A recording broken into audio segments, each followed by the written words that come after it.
Welcome to The Explainer. Today we're diving into a political battle in Odisha where, simple arithmetic is turning into some seriously high-stakes drama. So, get this. There's an election for 4 seats in India's upper house of parliament, the Rajya Sabha. But here's the thing. 3 of those winners are already a done deal. It's a foregone conclusion. And that just raises the question, right? If 3 seats are already decided, why is this election generating so much political heat?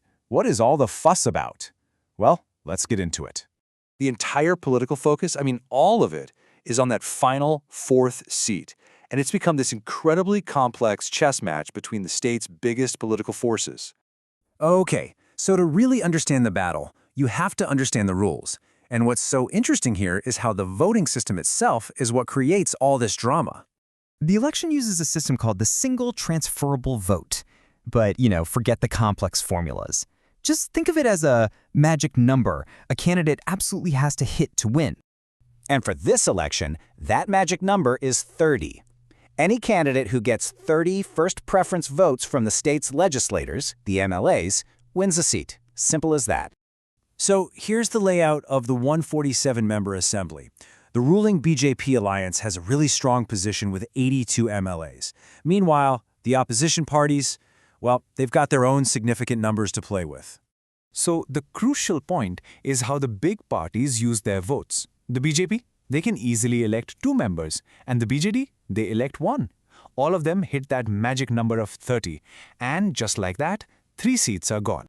This leaves a battlefield of surplus votes for the 2 main contenders who are fighting tooth and nail for that final seat. Let's see how this whole thing builds. So on one side, you've got Dilip Ray. He's an independent, and he's backed by the BJP's 22 leftover votes.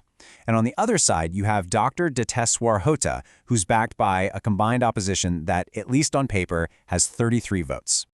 Now you might be thinking, well, 33 beats 22, game over. But this is where the election gets absolutely fascinating. The outcome depends entirely on a political wildcard. And this just brilliantly illustrates the strategic challenge here. Dr. Hota is already over the line, but Dilip Ray, he's short by 8 votes. His only path to victory is to somehow persuade MLAs from the other side to vote for him. This whole maneuver is known as cross-voting. And it's not just a theory, not at all. There's a real history here.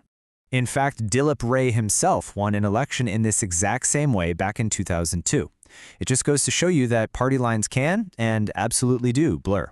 And because of this history, and some other political factors, some models are actually giving Ray a 55% chance of winning. The belief is that he can secure those crucial 8 cross votes. So, why does this 1 seat matter so much? Why all the drama? Because the result, no matter which way it goes, is going to send shockwaves through Odisha's political landscape. For the ruling BJP, a victory here would be a huge statement about their control over the state's politics. A total power move. Now for the BJJ, this is a really critical test. A win could signal a major comeback for them, but a loss could speed up its decline. And what about the Congress Party? Well, for them, this is a chance to prove they're still relevant, that they still have strategic importance in Odisha. So the crucial point here is that this isn't just about 1 seat. Not at all. It's basically a dry run for the next major state election.